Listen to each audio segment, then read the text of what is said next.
Red Badge of Courage, an episode of the American Civil War by Stephen Crane, Chapter 16.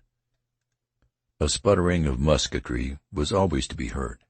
Later the cannon had entered the dispute. In the fog-filled air their voices made a thudding sound. The reverberations were continued. This part of the world led a strange, battleful existence. The youth regiment was marched to relieve a command that had lain long in some damp trenches. The men took positions behind a curving line of rifle pits that had been turned up like a large furrow along the line of woods. Before them was a level stretch, peopled with short, deformed stumps. From the woods beyond came the dull popping of the skirmishers and pickets firing in the fog. From the right came the noise of a terrific fracas. The men cuddled behind the small embankment and sat in easy attitudes awaiting their turn. Many had their backs to the firing. The youth's friend lay down, buried his face in his arms, and almost instantly, it seemed, he was in a deep sleep. The youth leaned his breast against the brown dirt and peered over it at the woods, and up and down the line.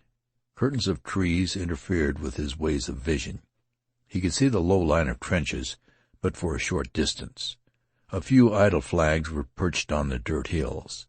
Behind them were rows of dark bodies, with a few heads sticking curiously over the top. Always the noise of skirmishers came from the woods on the front and left, and the din on the right had grown to frightful proportions. The guns were roaring without an instant's pause for breath. It seemed that the cannon had come from all parts and were engaged in a stupendous wrangle. It became impossible to make a sentence heard. The youth wished to launch a joke, a quotation from newspapers. He desired to say, "All quiet on the Rappahannock," but the guns refused to permit even a comment from their uproar. He never successfully concluded the sentence. But at last the guns stopped, and among the men in the rifle pits rumors began to flow, like birds, but they were now, for the most part, black creatures who flapped their wings drearily near to the ground and refused to rise on any wings of hope. The men's faces grew doleful from the interpreting of omens. Tales of hesitation and uncertainty on the part of those high in place and responsibility came to their ears. Stories of disaster were borne into their minds with many proofs. The din of musketry on the right, growing like a released genie of sound, expressed and emphasized the army's plight. The men were disheartened and began to mutter. They made gestures expressive of the sentence, what more can we do?" And it could always be seen that they were bewildered by the alleged news and could not fully comprehend a defeat. Before the gray mists had been totally obliterated by the sun's rays, the regiment was marching in a spread column that was retiring carefully through the woods. The disordered, hurrying lines of the enemy could sometimes be seen down through the groves and little fields. They were yelling shrill and exultant. At this sight the youth forgot many personal matters and became greatly enraged. He exploded in loud sentences.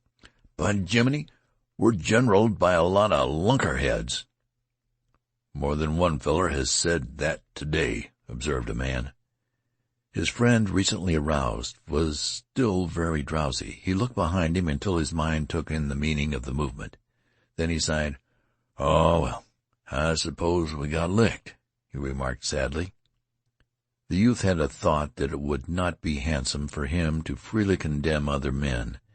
He made an attempt to restrain himself, but the words upon his tongue were too bitter. He presently began a long and intricate denunciation of the commander of the forces. "Maybe it weren't all his fault, not altogether. He did the best he knowed. It's our luck to get licked often," said his friend in a weary tone. He was trudging along with stooped shoulders and shifting eyes like a man who has been caned and kicked. "Well, don't we fight like the devil? Don't we do all that men can?" demanded the youth loudly. He was secretly dumbfounded at this sentiment when it came from his lips. For a moment his face lost its valor, and he looked guiltily about him. No one questioned his right to deal in such words, and presently he recovered his air of courage. He went on to repeat a statement he had heard going from group to group at the camp that morning. "Brigadier said he never saw a new regiment fight the way we fought yesterday, didn't he? And we didn't do better than many other regiments, did we? Well, then, you can't say it's the Army's fault, can you?" In his reply, the friend's voice was stern. "Of course not," he said. "No man dares say we don't fight like the devil. No man will ever dare say it. The boys fight like hell roosters. But still, we don't have no luck." "Well, then, if we fight like the devil and don't ever whip, it must be the general's fault," said the youth grandly and decisively. "And I don't see any sense in fighting and fighting and fighting, yet always losing through some derned old lunkerhead of a general." A sarcastic man who was tramping at the youth's side then spoke leisurely. "Maybe you think you're fit to hold battle yesterday, Fleming," he remarked. The speech pierced the youth. Inwardly he was reduced to an abject pulp by these chance words. His legs quaked privately. He cast a frightened glance at the sarcastic man. "Why, no," he hastened to say in a conciliating voice. "I don't think I fought the whole battle yesterday." But the other seemed innocent of any deeper meaning. Apparently he had no information. It was merely his habit. "Oh," he replied in the same tone of calm derision. The youth nevertheless felt a threat. His mind shrank from going near to the danger, and thereafter he was silent. The significance of the sarcastic man's words took from him all loud moods that would make him appear prominent. He became suddenly a modest person. There was low-toned talk among the troops. The officers were impatient and snappy, their countenances clouded with the tales of misfortune. The troops sifting through the forest were sullen. In the youth company once a man's laugh rang out. A dozen soldiers turned their faces quickly toward him and frowned with vague displeasure. The noise of firing dogged their footsteps. Sometimes it seemed to be driven a little way, but it always returned again with increased insolence. The men muttered and cursed, throwing black looks in its direction. In a clear space the troops were at last halted. Regiments and brigades, broken and detached through their encounters with thickets, grew together again, and lines were faced toward the pursuing bark of the enemy's infantry. This noise, following like the yellings of eager metallic hounds, increased to a loud and joyous burst, and then, as the sun went serenely up the sky, throwing illuminating rays into the gloomy thickets, it broke forth into prolonged pealings. The woods began to crackle as if afire. "Whoop-a-dee," said a man. "There we are. Everybody's fighting. Blood and destruction. I was willing to bet they'd attack as soon as the sun got fairly up," savagely asserted the lieutenant who commanded the youth company. He jerked without mercy at his little mustache. He strode to and fro with dark dignity in the rear of his men, who were lying down behind whatever protection they had collected. A battery had trundled into position in the rear and was thoughtfully shelling the distance. The regiment, unmolested as yet, awaited the moment when the gray shadows of the woods before them should be slashed by the lines of flame. There was much growling and swearing. "Good God," the youth grumbled. "We're always being chased around like rats. It makes me sick. Nobody seems to know where we go or why we go. We just get fired around from pillar to post and get licked here and get licked there, and nobody knows what it's done for. It makes a man feel like a damn kitten in a bag. Now I'd like to know what the eternal thunders we was marched into these woods for anyhow, unless it was to give the Rebs a regular pot-shot at us. We came in here and got our legs all tangled up in these cussed briars, and then we began to fight, and the Rebs had an easy time of it. Don't tell me it's just luck. I know better. It's this derned old—" The friend seemed jaded, but he interrupted his comrade with a voice of calm confidence. "It'll turn all right in the end," he said. "Oh, the devil it will."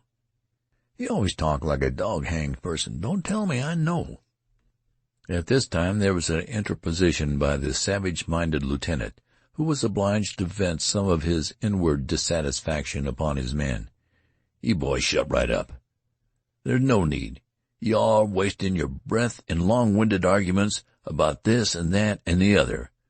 You've been jawing like a lot of old hens. All you got to do is to fight, and you'll get plenty of time to do in about 10 minutes.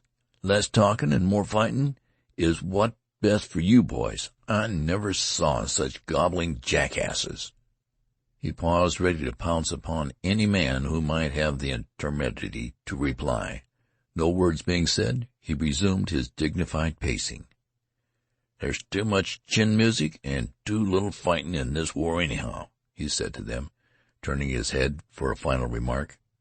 The day had grown more white until the sun shed its full radiance upon the thronged forest. A sort of a gust of battle came sweeping toward that part of the line where lay the youth's regiment. The front shifted a trifle to meet it squarely. There was a wait. In this part of the field there passed slowly the intense moments that precede the tempest. A single rifle flashed in a thicket before the regiment.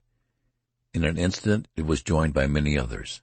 There was a mighty song of clashes and crashes that went sweeping through the woods. The guns in the rear, aroused and enraged by shells that had been thrown burr-like at them, suddenly involved themselves in a hideous altercation with another band of guns. The battle roar settled to a rolling thunder, which was a single long explosion. In the regiment there was a peculiar kind of hesitation, denoted in the attitudes of the men. They were worn, exhausted, having slept but little and labored much. They rolled their eyes towards the advancing battle as they stood awaiting the shock. Some shrank and flinched. They stood as men tied to stakes. End of chapter 16.